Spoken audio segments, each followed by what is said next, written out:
ဘုံဘဝမှာစုံမိကြခြင်းလောကလူတွေဟာလူဘဝရောက်လာတဲ့အခါမှာလူတိုင်းဟာစုံကြတာမဟုတ်ဘူးပေါ့စုံမိတဲ့လူတွေမှာလည်းပဲအချင်းချင်းညှိနှိုင်းထားတာမဟုတ်ပေမဲ့လို့သဘာဝချင်းတူညီတဲ့ပုဂ္ဂိုလ်တွေဟာစုံမိကြတာပဲဒီကနေ့ညဝမ်းတွင်မြို့ကအာကစားကွင်းကြီးအတွင်းမှာစုံတယ်ဆိုတာလေတူညီတဲ့စိတ်ဆန္ဒတွေကြောင့်စုံတယ်လို့ဒီလိုပြောအောင်အဲ့လိုဘုံဘဝမှာစုံမိကြတာတွေနဲ့ပတ်သက်ပြီးတော့ဘုရားမြတ်စွာဟာလောကလူသားတွေလူဘဝရလာပြီးတော့တဏှာရမှာစုံကြရတယ်ကြုံကြရတယ်တွေ့ကြရတယ်ဆိုတာတွေကအတွင်းဓာတ်ခန္တီတူညီတဲ့သဘောနောက်ခံအကြောင်းတရားတွေထင်ရှားရှိနေတယ်ဆိုတာကိုဓာတုတန်ယုတ်ပါဠိတော်မှာမြတ်စွာဘုရားကဟောထားတာရှိတယ်။စုံတယ်ဆိုတာအကြောင်းမဲ့စုံတာမဟုတ်ဘူးတဲ့။ဓာတုသောဝဘိက္ခဝေတတ္တာတန်တန်ဒန္တိသမင်းတိစုံကြတယ်တဦးနဲ့တဦးစုံမိကြတယ်တဏှာမှာစုံကြတယ်တွေ့ကြတယ်ဆိုတာစိတ်ဓာတ်ချင်းအတွင်းကံတဘာဝချင်းတူညီတဲ့ပုဂ္ဂိုလ်တွေစုံတာလို့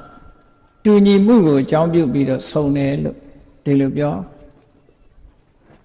အဲ့တော့ဒီနေရာတရားပွဲမှာစုံတဲ့လူတွေရှိတယ်တခြားနေရာမှာလည်းတခြားပွဲတွေစုံမိနေတဲ့ပုဂ္ဂိုလ်တွေလည်းမြောက်များစွာရှိတယ်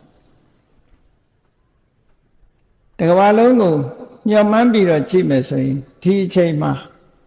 စုံစည်းပြီးတော့တခုခုလုံနေကြမှာကြီးပဲအကုန်လုံးအဲ့လိုစုံစည်းမှုတွေဟာအကြောင်းမရှိဘဲနဲ့စုံစည်းတာမဟုတ်ဘူးဆိုင်ရာအကြောင်းတရားတွေရှိနေကြတယ်အဲ့ဒီအကြောင်းတရားတွေဟာကောင်းတဲ့အကြောင်းတရားလည်းဟုတ်တယ်မကောင်းတဲ့အကြောင်းတရားလည်းရှိတယ်ကောင်းတဲ့လုပ်ငန်းမှာစုံကြတဲ့ပုဂ္ဂိုလ်တွေကတော့ကောင်းတဲ့စိတ်ဓာတ်တွေအခြေခံလို့စုံကြတာဖြစ်တယ်မကောင်းတဲ့အလုပ်တွေကိုလုပ်တဲ့ပုဂ္ဂိုလ်တွေကြတော့မကောင်းတဲ့စိတ်ဓာတ်တွေကိုအခြေခံပြီးတော့စုံမိကြတာဖြစ်တယ်တခါတည်းလူတွေစုံစည်းတယ်ဆိုတာအမခံများပြားတာကိုကြုံတွေ့ကြရပေါ့ဘုန်းကြီးတို့2004ခုနှစ်တုန်းကဂျာမနီနိုင်ငံဘာလင်မြို့တော်မှာဥရောပနိုင်ငံကလူတွေတန်းပေါင်းများစွာရောက်ရှိလာပြီးတော့စုံစည်းကြတဲ့ပွဲကြီးတစ်ခုကျင်းပတာကိုတယ်လီဗီရှင်းတွေကနေပြီးတော့မြင်ရတယ်ပေါ့အဲ့ဒီမှာလူတွေဘာလင်မြို့တော်မှာကျင်းပတဲ့လက်ပါရိတ်ဆိုတဲ့ပွဲကြီးဥရောပနိုင်ငံအသီးသီးကလာတဲ့လေယာဉ်မြန်တွေမီးရထားတွေကားလမ်းတွေပြည့်နေအောင်အလုံးလက်ပါရိတ်ပွဲကျင်းပတဲ့နေရာကိုတန်ပေါင်းများစွာသောလူတွေဟာစုယုံရောက်ရှိလာကြအဲ့ဒါလောက်များတဲ့ပုဂ္ဂိုလ်တွေဒီတနေရာထဲမှာလာဆုံးတယ်ဆိုတာလည်းပဲအတွင်းအစ္ဆဒဓာတ်သဘောချင်းတူလို့သာဆုံးလို့ရမတူတဲ့ပုဂ္ဂိုလ်တွေမသွားကြဘူးဆိုတာသိတာတယ်ပေါ့အဲ့တော့လောကမှာဘုံဘဝမှာစုံမိကြတယ်ဆိုတဲ့နေရာမှာအကောင်းစုံခြင်းလားမကောင်းသဖြင့်စုံခြင်းလားအကျိုးရှိသောစုံခြင်းလားအကျိုးမရှိသောစုံခြင်းလားဆိုတာတော့ရွေးချယ်ကြရမှာဖြစ်တယ်လူတွေဟာအတွင်းဓာတ်ခံတဲ့သဘောတည်းတူညီတဲ့အနေအထားကနေပြီးတဏှာကိုရောက်ရှိအောင်စုပေးလိုက်တဲ့သဘောဒီသဘာဝစိတ်ဓာတ်ကနေစုပေးလိုက်တယ်တရားပွဲမှာလာဆုံတယ်ဆိုတဲ့ပုဂ္ဂိုလ်တွေဟာတရားနာကျင်တယ်ဆိုတဲ့စိတ်ဓာတ်ကဒီနေရာကိုစုပေးလိုက်တာဖြစ်တယ်ပေါ့တရားနာမယ်ဆိုတဲ့စိတ်ဓာတ်မရှိတဲ့ပုဂ္ဂိုလ်ကြဒီပွဲမှာရောက်မလာနိုင်ဘူးပေါ့ဒါကြောင့်မို့တူညီတဲ့စိတ်ဆန္ဒတွေကတဏှာထဲမှာစုဝေးရောက်ရှိစေခြင်းပဲဖြစ်တယ်ဒီသဘောကိုမြတ်စွာဘုရားကဓာတုတန်ယုတ်မှာဟောထားတဲ့စကားလုံးကဓာတုသောဘိက္ခဝေတတ္တာတန်တန်ဒန္တိသမင်းတိจิตသားယဟန်တို့သရဝါရီဆိုတာစိတ်ဓာတ်အခြေအနေအစ္ဆဒယဆန္ဒဓာတ်သဘောအားဖြင့်ပေါင်းစုံမိကြတာတဲ့တူညီတဲ့အလုပ်တစ်ခုကိုလုပ်ကြတာ အဲ့ဒီမှာဆက်ပြီးတော့မြတ်စွာဘုရားကပြောတဲ့ဟောတဲ့အခါမှာဟိနာဓိမုတ်တိကာဟိနာဓိမုတ်တိကေဟိတန်တန်ဒန္တိသမင်းတိဟိနာဓိမုတ်တိကာဆိုတာဟိနာဆိုတာအောက်တန်းကျတဲ့အဓိမုတ်တိကနှလုံးသွင်းရှိတဲ့ပုဂ္ဂိုလ်အဓိမုတ်တိဆိုတာနှလုံးသွင်းစိတ်ဆန္ဒတယ်နှိမ့်ကြတဲ့စိတ်ဆန္ဒရှိတဲ့ပုဂ္ဂိုလ်တွေကလည်းနှိမ့်ကြတဲ့စိတ်ဆန္ဒရှိတဲ့ပုဂ္ဂိုလ်တွေချင်းတဏှာမှာစုမိကြတယ်ဆုံမိကြတယ်တူညီကြအဲ့ဒါလိုပဲကလျာဏာဓိမုတ်တိကာကလျာဏာဓိမုတ်တိကေဟိတန်တန်ဒန္တိသမင်းတိကောင်းမြတ်တဲ့စိတ်ဆန္ဒရှိတဲ့ပုဂ္ဂိုလ်တွေကလည်းကောင်းမြတ်တဲ့စိတ်ဆန္ဒရှိတဲ့ပုဂ္ဂိုလ်အချင်းချင်းဆုံမိကြတယ်လို့အဲ့တော့အကြောင်းမဲ့ဆုံတာမဟုတ်ဘူးတဏှာမှာရောက်ရှိဆုံစည်းနေခြင်းဟာတူညီတဲ့စိတ်ဓာတ်ကနေပို့ပေးလိုက်လို့လာပြီးတော့ဆုံစည်းတာလို့အဲ့ဒါလို့ဆုံစည်းတာ ਨੇ ပတ်သက်ပြီးတော့မြတ်စွာဘုရားကဒီဓာတုတန်ရုပ်ပါဠိတော်မှာဘာလို့အကြောင်းပြုပြီးတော့ဟောတာလဲလို့ဆိုလို့ရှိရင်မြတ်စွာဘုရားကသာဝတိပြည်ရာဇဂိုပြည်ခိစကုတ်တောင်သတင်းသုံးပြီးတော့နေတဲ့အခါမြတ်စွာဘုရားရဲ့မလှမ်းမကမ်းအရပ်မှာရဟန်းတော်တွေဟာဂရုလိုက်လမ်းလျှောက်ပြီးတော့ဈဉ္ဉံသွားနေကြတာကိုတွေ့ရတယ်ပေါ့အဲ့ဒါလို့ဈဉ္ဉံသွားနေတဲ့ယဟန်တော်တွေကိုလှမ်းကြည့်ပြီးတော့မြတ်စွာဘုရားကမိန့်ကြားတယ်အနိနာမှာရှိတဲ့ယဟန်တွေကိုမိန့်ကြားတယ်ချက်သားယဟန်တို့ဟိုမှာတန်ဃာတွေအစုလိုက်လမ်းလျှောက်နေကြတာတွေ့ရလားအဲ့ဒီမှာလမ်းလျှောက်နေတဲ့ပုဂ္ဂိုလ်တွေဟာ၉ပါးရှိတယ်မြတ်စွာဘုရားလက်ထက်တော်ခါကာလတုန်းကဘုရားရဲ့တပည့်တာဝကကြီးတွေအင်တန်ထင်ရှားတဲ့ဣတရက်ဘွယ်တို့နဲ့ချီးကျူးထားတဲ့ပုဂ္ဂိုလ်တွေပါဝင်၉ပါးဟာသူ့ရဲ့အတိုင်းအဝိုင်းနဲ့အတူတကွတဏှာထဲမှာစုံစည်းပြီးတော့ဈဉ္ဉံလျှောက်နေကြတာမြတ်စွာဘုရားကအဲ့ဒါကိုမြင်ပြီးတော့အနိနာရှိတဲ့ယဟန်တွေကိုပြောတာအဲ့ဒီဈဉ္ဉံလျှောက်နေတဲ့ပုဂ္ဂိုလ်တွေကဘယ်သူလဲလို့ဆိုရင်ရှင်သာရိပုတ္တရာရှိတယ်ရှင်သာရိပုတ္တရာခေါင်းဆောင်တဲ့ယဟန်ရှင်မမောက္ကလံခေါင်းဆောင်တဲ့ယဟန်နေရှင်မဟာကတ္တဗခေါင်းဆောင်တဲ့ယဟန်နေရှင်အနုရုဒ္ဓခေါင်းဆောင်တဲ့ယဟန်နေရှင်ပုံနခေါင်းဆောင်တဲ့ယဟန်နေရှင်ဥပါလိခေါင်းဆောင်တဲ့ယဟန်နေရှင်အာနန္ဒာခေါင်းဆောင်တဲ့ယဟန်တွေကလမ်းလျှောက်နေကြတယ်အဲ့ဒီနဲ့မလှမ်းမကမ်းမှာဘုရားမြတ်စွာရဲ့သာသနာတော်မှာစိတ်ကောင်းမရှိလို့နာမည်ကောင်းမရတဲ့ရှင်ဒေဝဒတ်ကလည်းသူ့အဖွဲ့တွေနဲ့ဈဉ္ဉံလျှောက်ပြီးတော့နေတာအဲ့ဒီအချိန်မှာစုံစည်းနေကြသူ့ဂရုလိုက်အစုလိုက်နေတာကိုကြည့်ပြီးတော့မြတ်စွာဘုရားကယဟန်တွေကိုပြောမိန့်ကြားနေတာจิตသားယဟန်တို့သာရိပုတ္တရာဟာများစွာသောယဟန်တွေနဲ့အစုလိုက်လမ်းလျှောက်နေကြတာအဲ့ဒီယဟန်တွေအားလုံးဟာပညာဘက်မှာထူးချွန်တဲ့ပုဂ္ဂိုလ်တွေကြီးပဲတဲ့။ဘာဖြစ်လို့လဲဆိုတော့ရှင်သာရိပုတ္တရာကပညာအရာမှာဣတရေရထားတဲ့ပုဂ္ဂိုလ်ကိုဖျားပြီးလို့ရှိရင်ရှင်သာရိပုတ္တရာအဆင့်မီတဲ့ပုဂ္ဂိုလ်မရှိဘူးရှင်သာရိပုတ္တရာဟာထူးချွန်တဲ့ပညာနေရာမှာထူးချွန်ဆုံးပုဂ္ဂိုလ်ဖြစ်တယ်။ဘလောက်ထိထူးချွန်တယ်လဲလို့ဆိုရင်မြတ်စွာဘုရားအဆင့်မှာသမ္မာသမ္ဗုဒ္ဓအဆင့်မှာဖြေနိုင်တဲ့မေခွန်းတောင်မှပဲအနည်းငယ်နီလန်လေးပြလိုက်လို့ရှိရင်ရှင်သာရိပုတ္တရာကအကျယ်တဝင်းဖြေနိုင်တဲ့စွမ်းရည်တတ္တိရှိတယ်ဆိုလိုတာကဘုရားအရာမေခွန်းတောင်မှပဲ ရှင်သာရိပုတ္တရာဖြေနိုင်စွမ်းရှိတယ်လို့ဒီလိုပြောတာအဲ့တော့ပညာထက်မြက်တဲ့ပုဂ္ဂိုလ်ပညာဆိုတာဟာတကယ်တော့လူသိတဲ့နေရာမှာမရှိဘူးလောကမှာပညာဟာအင်တမအစွမ်းတတ္တိရှိပေမဲ့လို့တကုရှင်နဲ့ပညာတတ်ဒီနှစ်ခုနှိုင်းရှင်လိုက်ရင်တကုရှင်ကိုပဲလူသိများတယ်ပညာတတ်တဲ့ပုဂ္ဂိုလ်လူသိမများဘူးတဲ့ပညာဆိုတာထင်ရှားတဲ့အရာမဟုတ်ဘူးဒါကြောင့်မို့လို့ပညာကိုစားနဲ့ဥပမာပေးထားတယ်ပညာရှိကိုစားခဲလို့ဥပမာပေးထားတာရှိတယ်အဲ့ဒီသုတ်တန်တစ်ခုလည်းပဲရှိတယ်ပေါ့မြတ်စွာဘုရားသခင်ကိုရောမြတ်တာဝရိန္ဒနတ်ပြည်ကိုတက်ပြီးတော့ခုနဝါမြောက်ဝါဆိုအဘိဓမ္မာတရားဟောပြီးတော့လူပြည်ပြန်လာတဲ့အခါအမတန်ကြီးမားတဲ့လူရုပရိသတ်ကြီးကရှင်သာရိပုတ္တရာကိုသိပြီးမသိကြဘူးစိတ်မဝင်စားကြဘူးသူတို့အတိအမှတ်ပြုတာအထင်ကြီးတာဘယ်သူတုံးဆိုရင်တကုရှင်ဖြစ်တဲ့ရှင်မောက္ကလန်တို့ဒိဗ္ဗစက္ခုနဲ့စွမ်းအားရှိတဲ့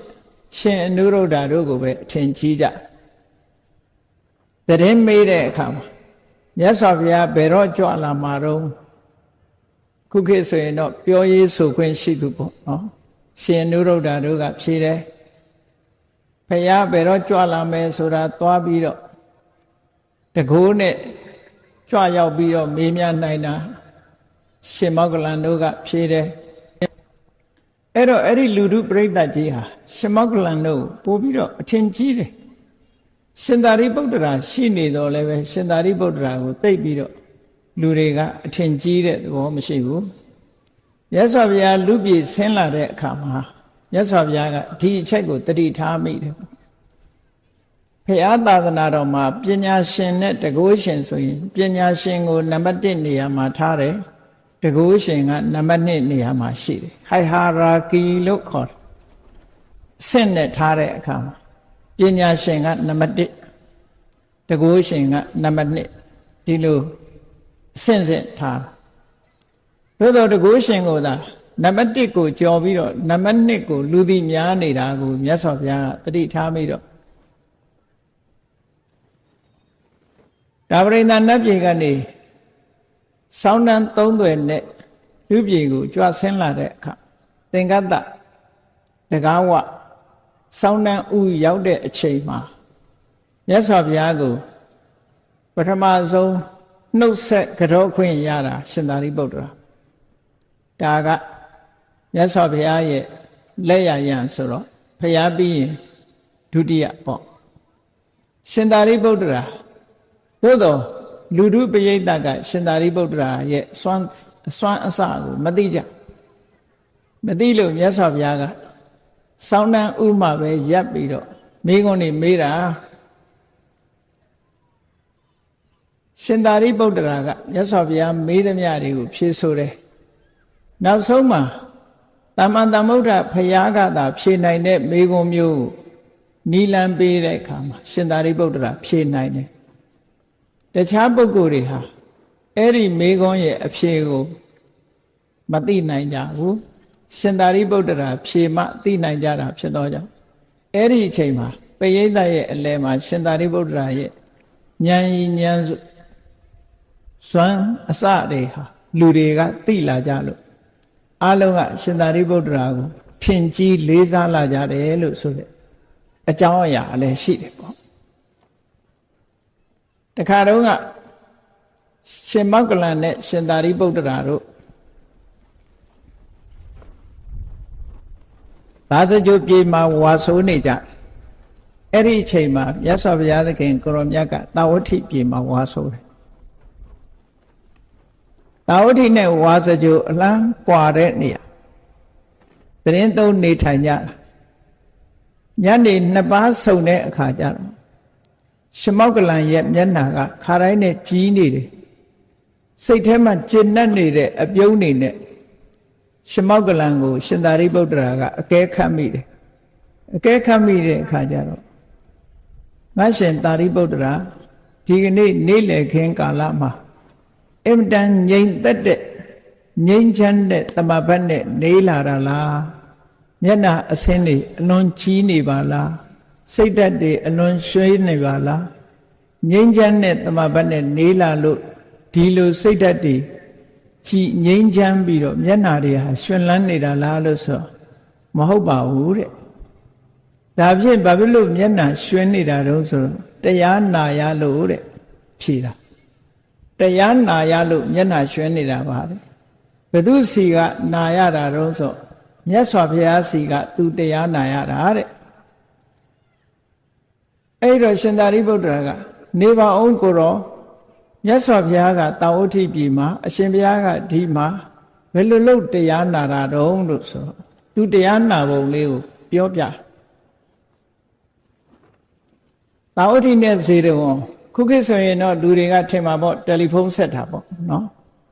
အဲ့ဒီတော့တယ်လီဖုန်းမှမရှိတာအခုခေတ်လူတွေကတပန်းတောင်သားနေသေးတယ်တယ်လီဖုန်းဆက်ပြီးတော့တရားနာလို့ရတယ်လေအဲ့တော့ရှင်မောဂလန်ကရှင်သာရိပုတ္တရာကိုဘယ်လိုပြောတော့ဆိုရှင်ဘုရားတဲ့တပည့်တော်ကဒီကနေပြီးတော့မြတ်စွာဘုရားကိုဒိဗ္ဗစက္ခုအဘိညာဉ်ဝင်စားထားဒိဗ္ဗသောတအဘိညာဉ်တလှဲ့စီဝင်စားပြီးတော့ထားမြတ်စွာဘုရားကလည်းတပည့်တော်ဘက်ဒိဗ္ဗစက္ခုနဲ့ဒိဗ္ဗသောတအဘိညာဉ်နှစ်ခုဝင်စားထားတပည့်တော်ကဒီကနေပြီးလှမ်းပြီးမြတ်စွာဘုရားကိုမေးခွန်းမေးတယ်တဲ့အရှင်ဘုရားပြည့်စုံတဲ့လုံလဝိရိယရှိတဲ့ပုဂ္ဂိုလ်ဆိုတာဘယ်လိုအတိုင်းအတာနဲ့ပြည့်စုံမှပြည့်စုံတဲ့လုံလဝိရိယရှိတဲ့ပုဂ္ဂိုလ်လို့ခေါ်နိုင်ပါသလဲဆိုတဲ့မေးခွန်းကိုတပည့်တော်ကဒီကနေလှမ်းမေးတာတဲ့လှမ်းမေးတော့မြတ်စွာဘုရားကဒီမေးခွန်းကိုဖြေတယ်မောဂလန်ပြည့်စုံတဲ့လုံလဝိရိယရှိသူဆိုတာရတဲ့ရတိုက်ရောက်တဲ့ရောက်တိုက်တဲ့တရားဓမ္မကိုရရှိဖို့အတွက်အယိုးကြည်ကြည်အရေခမ်းခမ်းအသားအသွေးတွေ6ခမ်းပါစေမရမနေကြိုးပမ်းအားထုတ်မယ်မရခင်စัจ जा ဝိရိယတဏ္ဍာနေတာမျိုးမရှိစေပဲနဲ့ကြိုးပမ်းအားထုတ်တဲ့ပုဂ္ဂိုလ်မျိုးကိုသာလေပြည့်စုံတဲ့လုံလဝိရိယရှိတယ်လို့ခေါ်ရတယ်လို့မြတ်စွာဘုရားကဖြေတယ်အဲ့ဒီအမေးဖြေလုံနေတာဟာဒိဗ္ဗစက္ခုဒိဗ္ဗသောတအဘိညာဉ်ဝင်စားပြီးတော့မြတ်စွာဘုရားနဲ့ရှင်မောဂလန်တို့လှမ်းပြီးတော့စကားပြောတဲ့အခန်းပဲအဲ့ဒါကိုတန်ရုပ်ပါဠိတော်မှာဂတသုတ်လို့ခေါ်တယ်အဲ့ဒီတော့ရှင်သာရိပုတ္တရာကရှင်မောဂလန်ကိုပြောတယ်ရှင်မောဂလန်တို့များတကိုးကြည့်လိုက်တာအဝေးကြီးကမြတ်စွာဘုရားစီလှမ်းပြီးတော့မေးခွန်းနေမေးလို့ဘုရားဖြေတာကိုသူနာရတယ်ကြီးလိုက်တဲ့တကိုးပေါ့တပည့်တော်တို့ဆိုလို့ရှိရင်ရှင်မောဂလန်ကတောင်ကြီးနဲ့အလားသဏ္ဍာန်တူတယ်တပည့်တော်ကအဲ့ဒီတောင်ကြီးနားမှာချထားဖို့ကြောက်တုံးကလေးလောက်ပါပဲလို့ရှင်မောဂလန်ရဲ့တကိုးနဲ့စာရင်ရှင်မောဂလန်ကတောင်ကြီးကဲ့သို့ကြီးမားပြီးတပည့်တော်ကအနီးနားမှာချထားရတဲ့ကြောက်တုံးလေးတစ်ဖွဲပါလို့ရှင်မောဂလန်ကိုဒီလိုချီးမြှောက်ပြီးတော့ပြောတဲ့အခါမှာရှင်မောဂလန်ကဘယ်လိုပြောတော့လို့ဆိုတော့ရှင်သာရိပုတ္တရာတဲ့အရှင်ဘုရားဟာဖျားပြီးရင်ပညာအထက်ဆုံးပုဂ္ဂိုလ်ဖြစ်ပါတယ်တဲ့အရှင်ဘုရားကစားအိုးကြီးတဲ့ကစားခဲကြီးနဲ့တူတယ်တဲ့တပည့်တော်ကအဲ့ဒီစားခဲကြီးနားမှာထားတဲ့စားဖွင့်ကလေးလိုပါပဲလို့ပြန်ပြီးတော့ပြောတယ်အဲ့တော့ပညာရှင်ကိုစားနဲ့ဥပမာပေးတာဒီလိုဆိုလို့တာဘာဖြစ်လို့ဒီဥပမာပေးရတယ်လဲလို့ဆိုရင်တကုတ်ရှင်ဆိုတာတောင်လိုလူသိတယ်မြင်ရတယ်တကုတ်စွမ်းစက်တွေပြတဲ့အခါမှာမြင်ရစားဆိုတာကြတော့ဘယ်ဟင်းနဲ့မဆိုစားကပျောက်နေတာပဲရှားပေါ်တင်မှစားပါတယ်မပါဘူးသိတာစားမပါတဲ့ဟင်းဟာလဲပေါ့ရွှွတ်ရွှွတ်ဖြစ်နေဟင်းတိုင်းမှာလဲစားပါရတယ်နောက်ဆုံးမှာအချိုရမကတဲ့တောင်ဒီလေးအောင်လို့ဆိုပြီးတော့စားခတ်ကြတယ်စားမပါရင်မလေးနဲ့ဘူးအဲ့ဒါလိုပဲပညာရှိဆိုတဲ့ပညာဟာအရာရာကိုနှံ့ဆက်ပြီးတော့လွှမ်းခြုံနေတယ်လို့ဆိုတဲ့အဓိပ္ပာယ်နဲ့ပညာကိုစားနဲ့ဥပမာပေးတာတဲ့ပညာရှိကိုစားနဲ့ဥပမာတောင်ကြီးလို့လူသိထင်ရှားတော့မဟုတ်ဘူးစားဆိုတာ နော်အိမ်ရှင်မတွေပြောသလိုအိမ်ထဲကစားတွေစားရတယ်လို့မရှိဘူးဟင်းခတ်တာနဲ့ကုန်တယ်တဲ့စားဆိုတာဘယ်သူကစားမှာတော့ငံကငံနဲ့သို့တော့ तू မပါလို့ရှိရင်ဟင်းတွေဟာပေါ့ပြက်ပြက်ဖြစ်တယ်ပေါ့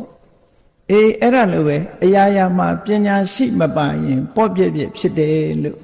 ကိစ္စတိုင်းမှာစားလို့ပဲစိတ်ဝင်ပြန့်နှံ့နေတာပညာရဲ့သဘောလို့ဒီအဓိပ္ပာယ်မျိုးကိုယူပြီးတော့ဒီဥပမာကိုသုံးတာဟာရှင်မောက္ကလံသုံးခဲ့တဲ့စကားတစ်ခုပဲလို့မှတ်သားရတယ်ပေါ့အဲ့တော့မြတ်စွာဘုရားကသာရိပုတ္တရာနဲ့အတူတကွလမ်းလျှောက်နေကြတဲ့ယဟန်တွေအားလုံးဟာပညာရှိတွေကြီးပဲပညာကျွယ်ဝတဲ့ပုဂ္ဂိုလ်တွေကြီးပဲ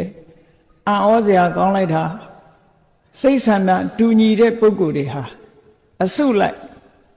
ဒီလိုနေကြတာဒါကြောင့်မို့ဓာတုသောဝဘိက္ခဝေတတ္တတန်တန်တန်တိပညာရှိတွေကပညာရှိနေမှအဆင်ပြေတယ်အားလုံးဟာပညာကနေပြီးတစုတည်းဖြစ်အောင်စုပေးထားတယ်လို့ဒီလိုပြောတယ်တခါရှင်မောက္ကလံကြီးလိုက်တဲ့အခါသူလည်းသူ့အုပ်စုနဲ့လမ်းလျှောက်နေတယ်အေးမောက္ကလံကလည်းသူနဲ့အတူတကွလမ်းလျှောက်နေတဲ့ပုဂ္ဂိုလ်တွေဟာတကိုးရှင်နေကြီးပဲတဲ့အားလုံးဟာတကိုးကြီးမားတဲ့ပုဂ္ဂိုလ်တွေကြီးပဲတကိုးကြီးတယ်ဆိုတာသမထကျင့်စဉ်တစ်ခုကိုစွမ်းစွမ်းတမန်ကျင့်ထားပြီးတော့စွမ်းရည်တတ္တိတွေတိုးမြင့်နေအောင်ဒါကိုပဲအလုံးလုံးနေတာသမထကျင့်စဉ်ကိုအချိန်ချင်းထပ်ထပ်ကျင့်ပြီးဇန်နေအပိညင်နေအချိန်ချင်းထပ်ထပ်ဝင်စားလို့ဝတိဘော၅ပါးနဲ့စွမ်းရည်တတ္တိတွေထက်အောင်လုပ်နေကြတာမို့ရှင်မောက္ကလံတို့ဆိုတာအလုံးကိုထူးခြားတဲ့တကိုးရှင်ဖြစ်တယ်ပေါ့ခိပ္ပနိတန္တိလို့ဆိုတဲ့အတိုင်းတကယ့်ကိုလင်းလင်းမြန်မြန်တကိုးအပြောင်းလွှဲလုံနိုင်တဲ့စွမ်းရည်တတ္တိရှိတဲ့ပုဂ္ဂိုလ်နန္ဒောပနန္ဒနဂါးကြီးကနှာခေါင်းလေနဲ့မှုတ်တဲ့အခါမှာတခြားယဟန္တာတွေမကာကွယ်နိုင်ဘူးတဲ့ရှင်မောက္ကလံတပါးသာကာကွယ်နိုင်တယ်ဘာဖြစ်လို့အလင်းအမြန်လောက်ရတာဖြစ်တယ်စက္ကန့်ပိုင်းနောက်ကျသွားရင်ပြာဖြစ်သွားနိုင်တယ်အစိတ်ခိုးတွေတင့်ပြီးတော့ပြာဖြစ်သွားနိုင်တယ်ဒါကြောင့်မို့တကိုးဆိုတာလေလေ့ကျင့်နေရလေ့ကျင့်နေလို့စွမ်းရည်တတ္တိတွေထက်တာဒါကြောင့်မို့မောက္ကလံနဲ့အတူတကွလမ်းလျှောက်နေကြတဲ့ယဟန်တွေဟာအားလုံးတကိုးရှင်တွေကြီးပဲဓာတ်သဘောအားဖြင့်စိတ်ဓာတ်ချင်းတူညီလို့တကိုးဆိုတဲ့စွမ်းရည်တတ္တိကသူတို့ကိုတစုတည်းစုဝေးစေတယ်လို့မြတ်စွာဘုရားကဒီလိုဟောတာနောက်တစ်ခါရှင်မာကတ္တဗနဲ့လမ်းလျှောက်နေကြတာတစုတည်းကြည့်လိုက်တယ်ရှင်မာကတ္တဗနဲ့တစုတည်းနေတဲ့ပုဂ္ဂိုလ်တွေဟာဒူတင်ဆောင်ပုဂ္ဂိုလ်တွေကြီးပဲချိုးချိုးချမ်းချမ်းကျင့်ရမယ်နော်ယဟန်ဘဝဆိုတာကိလေသာတွေနည်းပါးအောင်ချိုးချမ်းတဲ့အကျင့်တွေကျင့်ရမယ်လို့သင်္ကန်းတောင်မှပန္နကုသင်္ကန်းမှဝတ်ရမယ်သုံးတယ်တဲ့ပိုမထားရဘူးတောရเจ้าမှာပဲတစ်သလုံးနေရမယ်ဆွမ်းခံပြီးတော့ပဲစားရမယ်ဆိုတဲ့ဒီဒူရင်အကျင့်တွေကိုကျင့်ကြံကြိုးကိုအားထုတ်နေတဲ့ပုဂ္ဂိုလ်တွေကြီးပဲသူတို့ကိုလည်းပဲဒူရင်အကျင့်ကနေပြီးတော့တစုတည်းဖြစ်အောင်စုပေးလိုက်တာပေါ့ဟောနောက်ဒီအရှင်အနုရုဒ္ဓာနဲ့အတူတကွလမ်းလျှောက်နေကြတဲ့ယဟန်တွေကိုကြည့်လိုက်အားလုံးဟာဒိဗ္ဗစက္ခုအဘိညာဉ်မှာစွမ်းရည်ထက်တဲ့ပုဂ္ဂိုလ်တွေကြီးပဲတဲ့အကုန်လုံးဟာဒိဗ္ဗစက္ခုအဘိညာဉ်မှာအစွမ်းတတ္တိရှိတဲ့ပုဂ္ဂိုလ်တွေရှင်နုရုဒ္ဓာဆိုတာတထိုင်နဲ့စัจ java လာတစ်ထောင်ကိုတပြိုင်နဲ့ကြည့်နိုင်တဲ့ဒိဗ္ဗစက္ခုအဘိညာဉ်မျိုးရှိတဲ့ပုဂ္ဂိုလ်ယန္တာမဖြစ်ခင်ကတည်းကဒိဗ္ဗစက္ခုကိုအလေးလာပြုလို့ကျွမ်းကျင်လာတဲ့ပုဂ္ဂိုလ်တူသူနဲ့အတူတကွနေတဲ့ယဟန်တွေကလည်းအားလုံးဟာဒိဗ္ဗစက္ခုမှာထူးချွန်တဲ့ပုဂ္ဂိုလ်တွေကြီးပဲသူတို့ကိုတစုတည်းဖြစ်အောင်ဟာလည်းပဲဒိဗ္ဗစက္ခုအဘိညာဉ်ကနေပြီးတော့စုဝေးပေးလိုက်တာတဲ့ဟောဓာတ်သဘောတွေကတူတစုတည်းဖြစ်သွားအောင်စုပေးတဲ့သဘောနောက်တစ်ခါအရှင်ပုံနမန္တာနိပုဒ္ဒမန္တာနိဆိုတဲ့ပုံနေမရဲ့သားဖြစ်တဲ့အရှင်ပုံနအဲ့ဒီအရှင်ပုံနာကလည်းသူ့ရဲ့သတင်းသုံးပေါ်တွေအတူတကွများစွာသောယဟန်တွေနဲ့အတူတကွလမ်းဆောင်နေတယ်အဲ့တော့ရှင်ပုံနာကဘယ်အရာမှာထင်ရှားတဲ့ပုဂ္ဂိုလ်တုံးဆိုတော့ဓမ္မကတိကအရာမှာထင်ရှားတယ် ရှင်အနန္ဒာမထေရမြတ်တောင်မှပဲသာသနာပေါင်းဝင်လာတဲ့အခါမှာရှင်ပုံနာရဲ့တရားကိုနာပြီးတော့သောတာပန်ဖြစ်တာရှင်ပုံနာဆိုတာတခြားမဟုတ်ဘူးသာသနာတော်မှာပထမဆုံးယဟန်ဖြစ်တဲ့ရှင်ကွန်းတင်ညာရဲ့တူအရင်ဖြစ်တယ်ကပိလဝမြို့ကလာတဲ့ပုဂ္ဂိုလ်ပဲမြတ်စွာဘုရားကိုမဖူးတွေးရခင်ကလေးကယဟန္တာဖြစ်ပြီးတော့ကပိလဝမြို့မှာထင်ရှားတဲ့ဓမ္မဂတိကတပါးဖြစ်တယ်ပေါ့ဓမ္မဂတိကထင်ရှားတာမှတာမန်ထင်ရှားတာမဟုတ်ဘူးရှင်ပုံနာကိုအဝတ္တမနာမည်ကြီးနို့ရှင်သာရိပုတ္တရာကတောင်အလွန်တွေ့ချင်တာတခါတော့ကသုတ်တန်တစ်ခုရှိတယ်ရထဝိနိဒသုတ်တန်မှာချိရှင်ပုံနာရှင်သာရိပုတ္တရာကအမြဲတမ်းမေးတယ်သတင်းကြားတာနဲ့စိတ်ကကြည်ညိုနေတာတရားဟောကောင်းတယ်ဆိုတာသတင်းကြားတာနဲ့ကြည်ညိုနေတရက်တော့ရှင်ပုံနာမြတ်စွာဘုရားစီရောက်လာရှင်သာရိပုတ္တရာကစောစောတည်းကမှားထားတယ်ရှင်ပုံနာရောက်လာရင်သူ့ကိုပြောကြစမ်းပါလို့မှားထားတော့ရှင်ပုံနာရောက်လာတဲ့အခါမှာရဟန်းတော်တစ်ပါးကသွားလျှောက်တယ်အရှင်ဘုရားအမြဲတမ်းတောင်းတနေတဲ့ရှင်ပုံနာအခုရောက်နေပြီဘုရားဆိုအားချင်းသွားပြီးတော့တွေ့တဲ့အခါမှာရှင်ပုံနာကဘုရားကိုဘုရားထံဝင်ရောက်ကြော့ပြီးတဲ့အခါမှာတောရဘက်ကိုထွက်သွားတယ်တောတဲ့ဘက်ကိုထွက်သွားတော့ရှင်သာရိပုတ္တရာကမျက်ခြေပြတ်မှဆိုလို့နောက်ကနေလိုက်တယ်ခိုရောက်တဲ့အခါကျတော့ရှင်ပုံနာကတစ်ပင်ရင်အောက်မှာဝင်ပြီးတော့ထိုင်ပြီးတော့တရားနှလုံးသွင်းပြီးတော့နေတယ်အဲ့တော့ရှင်သာရိပုတ္တရာကဒီအချိန်ပေါ့တွေ့ဖို့အချိန်မဟုတ်သေးဘူးတရားနှလုံးသွင်းပြီးတော့ဒါကပဋိသန္လာနလို့ခေါ်တယ်တဘာရီနေတဲ့အချိန်မှာဝင်မတွေ့ရထုံးစံရှိတယ်ပဋိသန္လာနဆိုတာအာယုံအသီးသီးပေါ်မှာစိတ်ကိုမသွားစေပဲချုပ်တိပ်ပြီးတော့တဘာရီတရားနှလုံးသွင်းနေတဲ့အချိန်အဲ့ဒီအချိန်မှာဝင်မတွေ့ဘူးခက်လန်းလန်းကလည်းမျက်ခြေမပြတ်အောင်ထိုင်းနေလိုက်တယ်သူတရားနှလုံးသွင်းနေတယ်လို့ရှင်သာရိပုတ္တရာကလည်းအခြေအနေစောင့်ညနေခင်းရောက်တဲ့အခါကျတော့တရားနှလုံးသွင်းရာကထလာရှင်သာရိပုတ္တရာကရှင်ပုံနာအနီးနားသွားပြီးတော့မေးခွန်းတွေမေးတာတရားနာခြင်းလို့မေးခွန်းတွေမေးတာမသိလို့မေးတာမဟုတ်ဘူးတရားဟောကောင်းတယ်ဆိုလို့တရားနာခြင်းလို့သွားပြီးတော့မေးခွန်းတွေမေးတာအဲ့ဒီအကြောင်းနဲ့ပတ်သက်ပြီးတော့ရထဝိနိဒသုတ်တံဆိုတာရှိတယ်ပေါ့အဲ့လိုရှင်ပုံနာဆိုတာဟောပြောတဲ့ဘက်မှာအင်ဓမ္မထူးချွန်ပြောင်မြောက်တယ်ပေါ့ထူးချွန်ပြောင်မြောက်တယ်အဲ့တော့သူနဲ့အတူတကွာလမ်းလျှောက်နေကြတဲ့ယဟန်တော်တွေကလည်းဓမ္မဂတိကအရာမှာထူးချွန်ကြတဲ့ယဟန်တွေကြီးပဲတဲ့မေတ္တာမဝါဒနာတူရာစုကြတယ်လို့ပြောလို့လည်းရတာပေါ့နော်အရေးချင်းတူတဲ့ပုံကိုယ်တွေစုကြတာဟောနောက်အစုတစ်ခုကြည့်လိုက်မယ်ဆိုရင်ရှင်ဥပါလိဆိုတာဝီနီးအရာမှာဣတရေရတဲ့ဝိနည်းဒရဝီနီးအကြောင်းကိုအမြဲတမ်းစဉ်းစားနေတဲ့ပုဂ္ဂိုလ်ဘယ်ကိစ္စမှာပဲဖြစ်ဖြစ်ထူးချွန်ခြင်းရင် specialize လို့ခေါ်တယ်specialize လုပ်ကိုလုပ်မလုပ်ရင်မထူးချွန်အထွေထွေသွားနေလို့ဘယ်သူမှမထူးချွန်ဘူးတခုတည်းကို specialize လုပ်ထားတာသူကဝီနီးနဲ့ပတ်သက်ပြီးတော့ specialize ပဲ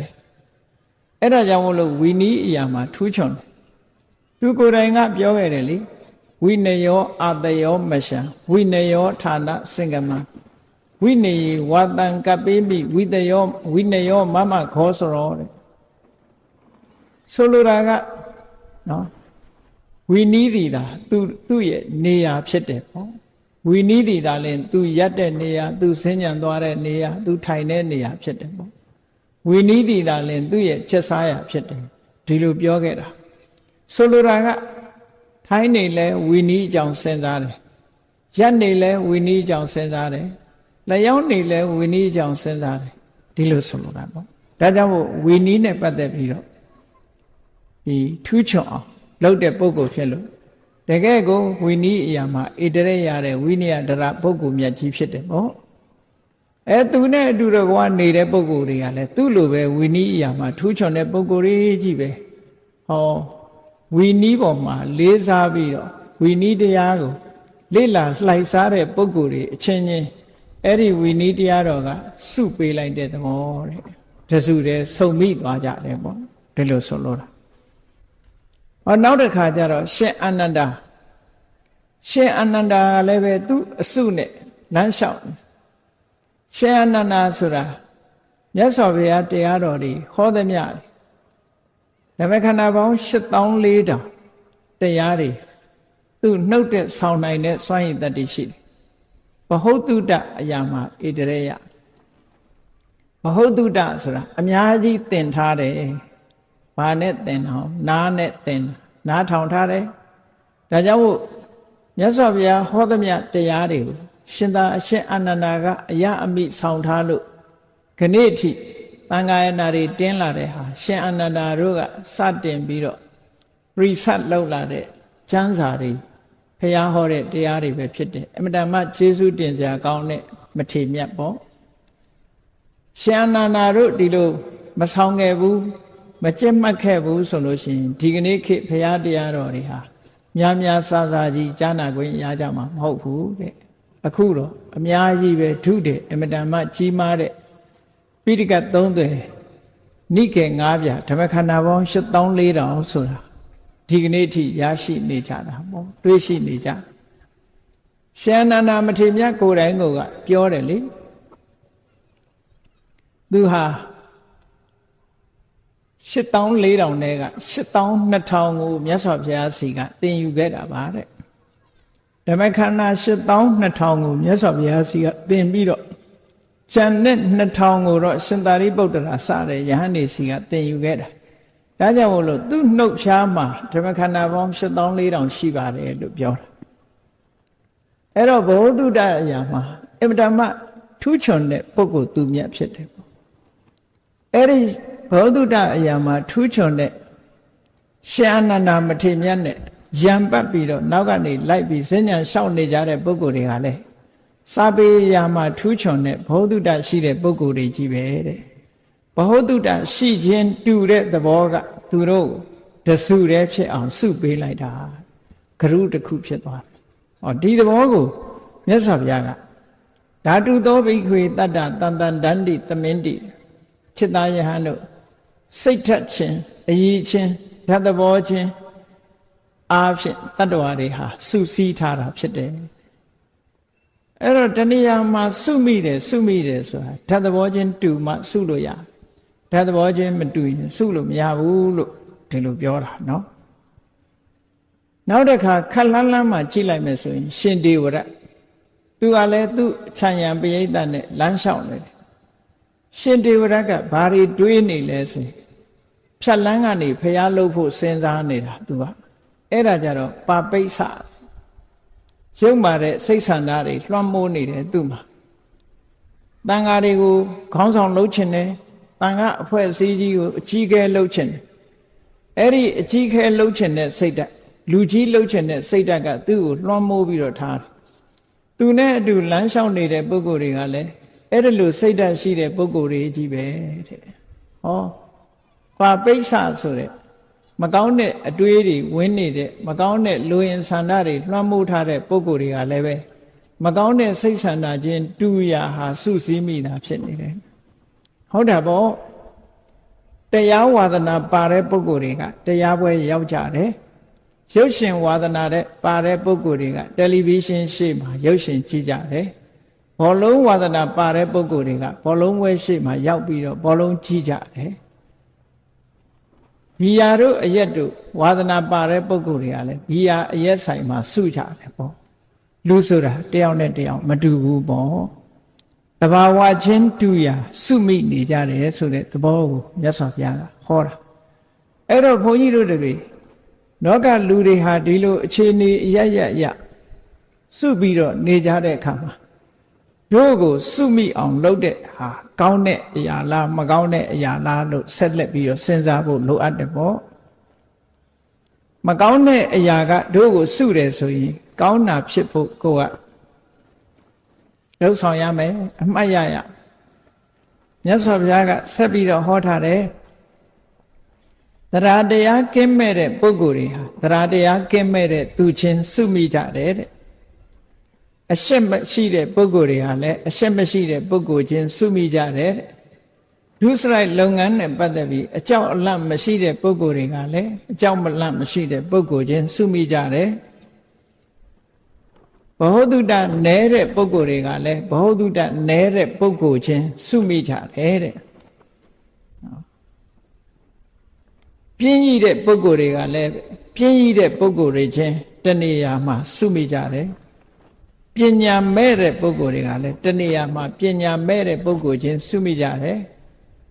တတိလက်လွတ်နေတတ်တဲ့ပုဂ္ဂိုလ်တွေမိမိလျော်ရော့နေတတ်တဲ့ပုဂ္ဂိုလ်တွေကလည်းမိမိလျော်ရော့နေတတ်တဲ့ပုဂ္ဂိုလ်ချင်းစုမိကြတယ်လို့ဟောတဘာဝတူရာစုတယ်ဆိုတဲ့အကြောင်းမြတ်စွာဘုရားဒီလိုဟောတယ်တရားတရားရှိတဲ့အကောင်းဘက်ကပြောမယ်ဆိုရင်တရားတရားရှိတဲ့ပုဂ္ဂိုလ်တွေကလည်းတရားတရားရှိတဲ့လူနဲ့လက်တွဲမိတယ်မကောင်းမှုဒုစရိုက်ကရှက်တတ်တဲ့ပုဂ္ဂိုလ်တွေကလည်းမကောင်းမှုဒုစရိုက်ကိုရှက်ယွန်တဲ့ပုဂ္ဂိုလ်တွေချင်းလက်တွဲကြတယ်မကောင်းမှုဒုစရိုက်ကကြောက်လန့်တဲ့ပုဂ္ဂိုလ်တွေကလည်းမကောင်းမှုဒုစရိုက်ကကြောက်လန့်တဲ့ပုဂ္ဂိုလ်တွေနဲ့ပဲလက်တွဲတယ်ဘဟုတုတရှိတဲ့ပုဂ္ဂိုလ်တွေကလည်းဘဟုတုတရှိတဲ့ပုဂ္ဂိုလ်နဲ့ဆိုရင်လက်တွဲပြီးတော့ပြောမကုန်အောင်ရှိကြတယ်ပေါ့ကြိုးစားအထုတ်မှုလုံလဝိရိယရှိတဲ့ပုဂ္ဂိုလ်တွေကလည်းလုံလဝိရိယရှိတဲ့ပုဂ္ဂိုလ်ချင်းလက်တွဲကြတတိကောင်းတဲ့ပုဂ္ဂိုလ်တွေကလည်းတတိကောင်းတဲ့ပုဂ္ဂိုလ်ချင်းလက်တွဲကြပြီးတော့ပညာထက်မြက်တဲ့ပုဂ္ဂိုလ်တွေကလည်းပညာထက်မြက်တဲ့ပုဂ္ဂိုလ်ချင်းလက်တွဲကြတယ်လို့အကောင်းဘက်ကလည်းဒီလိုလာတယ်အဲ့တော့စုံစည်းကြတဲ့အခါတိုင်းမှာတို့တွေဟာဒီနေရာဆုံတာဘာနဲ့ဆုံတာလဲဒါဟာအရေးတကြီးစဉ်းကျင်စဉ်းစားဖို့လိုအပ်တယ်အကောင်းနဲ့ဆုံတာလားမကောင်းနဲ့ဆုံတာလားစုံစည်းတာတော့စုံစည်းနေကြတာဘဝမှာစုံစည်းမှုဆိုတာတွေဖြစ်တယ်အဲ့ဒီစုံစည်းမှုတွေဟာအကောင်းနဲ့ဆုံတာလားမကောင်းနဲ့ဆုံတာလားကိုယ့်ကိုစဉ်းကျင်သုံးသပ်ဖို့လိုအပ်တယ်အရာရာမှာအမတ်တမဲ့မနေပဲနဲ့တတိတရားတမ္ပစင်ညတရားနဲ့နေကြရ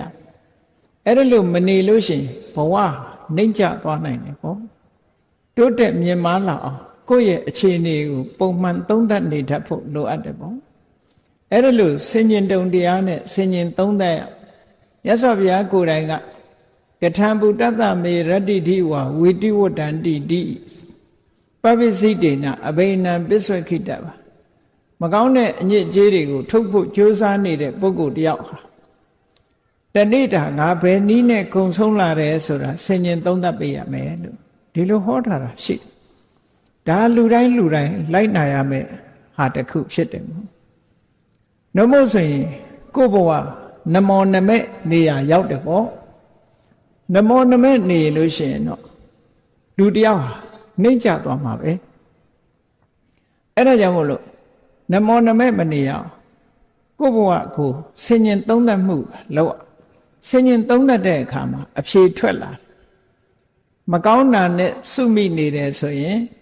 ကောင်းတာနဲ့စုဖို့ကြိုးစားရမကောင်းတာနဲ့ကောင်းတာဆိုတာဒီမကောင်းတဲ့သဘောတွေဆိုတာမပယ်လှန်မှုမတွန်းလှန်မှုဆိုလို့ရှိရင်ဒီပုဂ္ဂိုလ်ဟာဘယ်တော့မှအကောင်းဖြစ်လာမှာမဟုတ်ဘူးဒါကြောင့်မို့အမြဲဆင်ញင်သုံးသပ်ပြီးတော့ကိုယ့်ရဲ့အနေထားစိတ်နေသဘောထားတွေကိုဆင်ញင်သုံးသပ်နေဖို့လိုအပ်တယ်ပေါ့ငါဟာဟိနာဓိမုတ်တိကအောက်တန်းကြတဲ့အတွေးတွေအောက်တန်းကြတဲ့စိတ်ဆန္ဒတွေရှိနေတာလားကလျာဏဓိမုတ်တကောင်းမြတ်တဲ့အတွေးတွေကောင်းမြတ်တဲ့ဆန္ဒတွေရှိနေတဲ့ပုဂ္ဂိုလ်လားလို့ဆိုတာကိုယ့်ကိုယ်ဆင်ញင်သုံးသပ်ပြီးတော့အဖြေရှာရဆင်ញင်သုံးသပ်လိုက်တာနဲ့အဖြေဆိုတာထွက်လာဟိနာဓိမုတ်တိကအောက်တန်းကြတဲ့စိတ်ဓာတ်တွေငါမှရှိနေတယ်ဆိုရင်ပြင်ရမယ်ပေါ့ဒီစိတ်ဓာတ်တွေကိုယ်တည်းမပြင်လို့ရှိရင်သိတဲ့ဘဝမှာမပြင်ရင်လူတွေဟာခောက်ရိုးကျိုးသွားပြီးတန်တရားမှာဇယိုက်ဆိုးတွေနဲ့ပဲသွားတာဒါကသေးသေးချာချာစဉ်းစားကြည့်နော်လူဘဝမှာတရှူးရှူးတတိုင်းတိုင်းနဲ့ဒေါသကြီးတဲ့ပုဂ္ဂိုလ်တယောက်ဟာကံမကောင်းအကြောင်းမလှလို့ခွေးဖြစ်ရင်လည်းခွေးဆိုးပဲဖြစ်တယ်ကြက်ဖြစ်ရင်လည်းဟိုခွတ်ဒီခွတ်ဟိုစိတ်ဒီစိတ်ကြက်ဆိုးပဲဖြစ်ငှက်ဖြစ်လို့ရှိရင်လည်းငှက်ဆိုးပဲ နွားဖြစ်ရင်တောင်မှပဲဟိုနွားခွေဒီနွားခွေတရှူးရှူးလုပ်တဲ့နွားဆိုးဖြစ်တယ်နော်ဒီတဲ့ဆိုရင်တော့ကြားတို့အကောင်မလောင်နေကြိုက်စားတဲ့ချင်းသေးတို့ဆိုတဲ့အကောင်မျိုးတွေသွားဖြစ်တယ်ဒေါသသမားတွေဟာအဲ့ဒီတိုင်းပဲအဲ့ဒီလမ်းကြောင်းပေါ်ရောက်သွားတယ်မပြင်းနိုင်ဘူးဆိုလို့ရှိရင်အဲ့ဒီလမ်းကြောင်းရောက်သွားတရိษံတွေကိုကြည့်အေးအေးချမ်းချမ်းနေတဲ့တရိษံရှိတယ်စူးစူးပူပူရန်လုံနေတဲ့တရိษံလည်းရှိတယ်အကဲခတ်ပြီးတော့ကြည့်ရန်လုံတတ်တဲ့တရိษံတစ်မျိုးတည်းတည်းပဲရန်လုံတဲ့တရိษံရှိတယ်ရန်မလုံတဲ့တရိษံရှိတယ်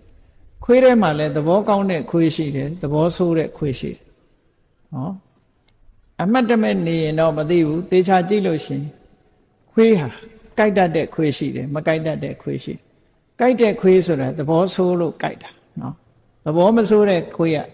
လူလာရင်အမီးနှံပြီးတော့ခင်တတ်မင်တတ်တယ်ပေါ့အဲ့တော့ဒီသဘောတွေဟာဆင်ញင်သုံးသပ်တတ်ရအော်ခွေးတောင်မှမေတ္တာရှိတဲ့ခွေးနဲ့ဒေါသကြီးတဲ့ခွေးမေတ္တာပြည့်တဲ့ခွေးနဲ့ဒေါသကြီးတဲ့ခွေးဒီလိုဖြစ်ရတာပါဘဝမှာမပြင်းဘူးဆိုလို့ရှိရင်တလျှောက်လုံးဟာဒေါသသမားဖြစ်ပြီးနောက်ဆုံးကိုဒေါသကိုမထိန်နိုင်တဲ့အခါဒေါသနဲ့သေဆုံးသွားလို့ရှိရင်အင်တမဆင်းရဲတဲ့အပင်ငရဲကြာရောက်သွားနိုင်တာပေါ့ကိုဒေါသကကိုယ်ကိုပို့ပေးလိုက်တဲ့သဘောပေါ့ထို့တူပဲလောဘကြီးတဲ့လူနဲ့လောဘနည်းတဲ့လူကိုယ်ရှိမှရှိနိုင်ကိုယ့်ကိုယ်ကိုလည်းဆင်ញင်သုံးသပ်ကြည့်ရလောဘကြီးတဲ့လူလောဘကိုမထိန်နိုင်မသိမ့်နိုင်တဲ့အခါကိုယ်ပစ္စည်းနဲ့တင်အားမရဘူးသူများပစ္စည်းကိုယူတယ်ဆိုတဲ့ပြစ်မှုတစ်ခုကျူးလွန်လို့ဒုက္ခရောက်တာမျိုးတွေဖြစ်လာတတ်တယ်ပေါ့မတရားတဲ့နည်းနဲ့သူများပစ္စည်းရအောင်ယူတဲ့လောဘမျိုးဖြစ်လာလို့ရှိရင်ပို့ပြီးတော့ဆိုးတာပေါ့အဲ့ဒါလို့ကိုယ့်ရဲ့ဇယိုက်တွေအကျင့်စိုးတွေကိုသိတဲ့အချိန်မှာပြင်ပေးဖို့လိုအပ်တယ်မပြင်ဘူးဆိုလို့ရှိရင်တန်တရာထဲမှာဇယိုက်ဆိုးနဲ့ခရီးသွား950ဇတ်တွေကိုကြည့်ရှင်အင်္ဂုလိမာလဘဝကိုလေးလာကြည့်ရှင်အင်္ဂုလိမာလဟာသူ့ဘဝဇလန်းနေမှာခက်ချမ်းချမ်းနေကြည့်ပဲအကုန်လုံးနော်နောက်ဆုံးဘဝမှာလည်းကြည့်ယန္နာဖြစ်မဲ့ဘဝတောင်မှပဲလူသားသမားကြီးဘဝနဲ့ဖြစ်ရသေးတာပဲလေဇက်ကအဲ့လိုကြမ်းနေတတ်တယ်ကိုယ်တိုင်တတိထားပြီးတော့မပြင်းဘူးဆိုလို့ရှိရင်ဇက်ကြမ်းနဲ့ဖြစ်ရမှာပဲလောကလူတွေကလည်းစိတ်ဓာတ်ကအမျိုးမျိုးပေါ့နော်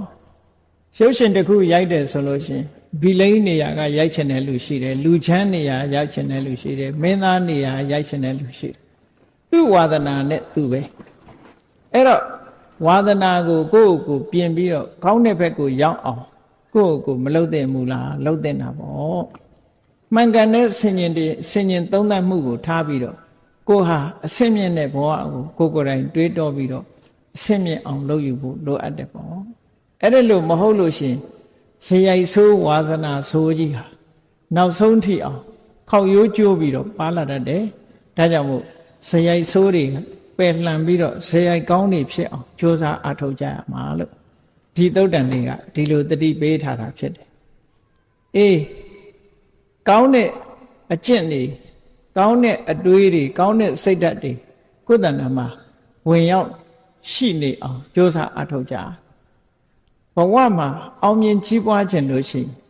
ဘုရားမြတ်စွာကကောင်းမြတ်တဲ့အရည်အသွေးတွေကိုယ်တဏ္ဍာမှာရှိအောင်လုပ်ရမယ်တဲ့အဲ့ဒီကောင်းမြတ်တဲ့အရည်အသွေးတွေဆိုတာဘာတွေလဲလို့ဆိုရင်တတ္တာတဲ့သီလသုဒ္ဓစာကပညာလို့ခေါ်တယ်တတ္ထာဆိုတာကောင်းတဲ့ဘက်ကိုစိတ်ဝင်စားတယ်ယုံကြည်တယ်စိတ်ကြည်တယ်ဆိုတာတတ္ထာဖြစ်လာပြီဆိုရင်လူတွေဟာဘာဖြစ်လာတရားနာသွားခြင်းနဲ့ကုသိုလ်ကောင်းမှုလုပ်ခြင်းနဲ့ဖះရှိခိုးခြင်းနဲ့အ ਨੇ ဆုံးပရိစိတ်ခြင်းနဲ့ဖះပန်းလှူခြင်းနဲ့ရေချမ်းနေတင်းခြင်းနဲ့ဟော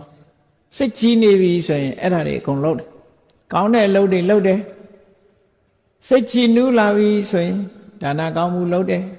သီလတွေစောင့်ဖြစ်တယ်ကမ္မထဘာဝနာတွေအားထုတ်ဖြစ်တယ်ကောင်းတဲ့အလုပ်တွေအကုန်လုပ်တယ်ဒါတတ္တာရဲ့စွမ်းတရားရှိတဲ့ပုဂ္ဂိုလ်ဆိုတာဓတနာကာမောသီလဝတ္တသီလရှိတဲ့ပုဂ္ဂိုလ်တွေကိုတွေ့ခြင်းနဲ့ တတ္ထမံသောတုမိတ်စတိသူတော်ကောင်းတရားကြားနာခြင်းနဲ့တရားပွဲသွားခြင်းနဲ့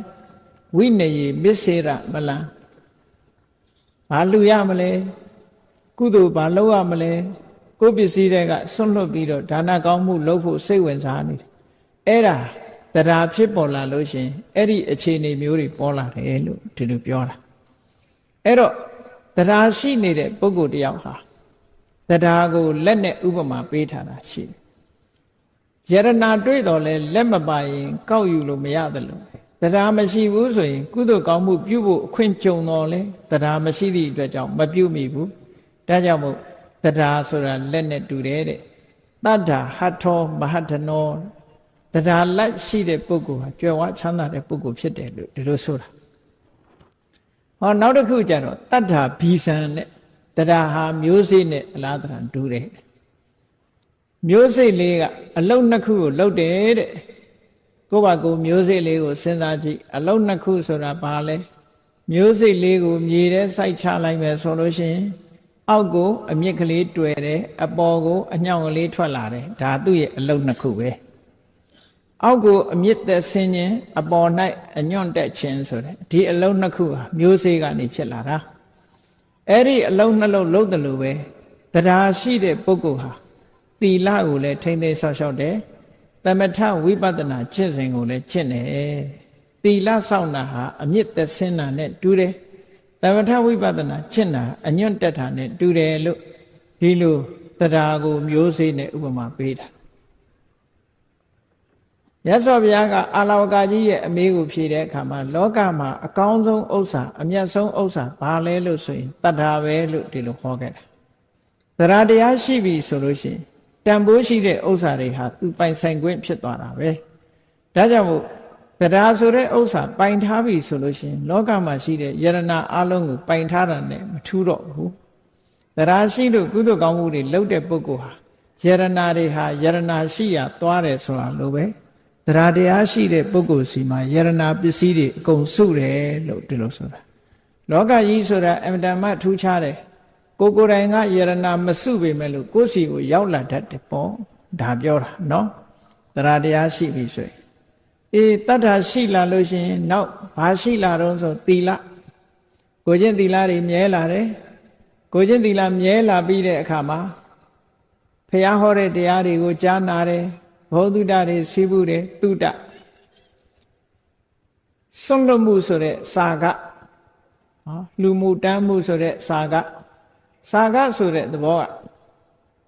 မစ္စရိယလို့ဆိုတဲ့ငါသာသုံးမယ်ငါအတွက်သာစဉ်းစားတယ်ဆိုတဲ့ဒီတရားကိုဖယ်ရှားပြီးတော့အများအတွက်ကိုကြည်တတ်တဲ့မွန်မြတ်တဲ့စိတ်ဓာတ်တစ်ခုပဲပေါ့စာကလည်းရှိတာ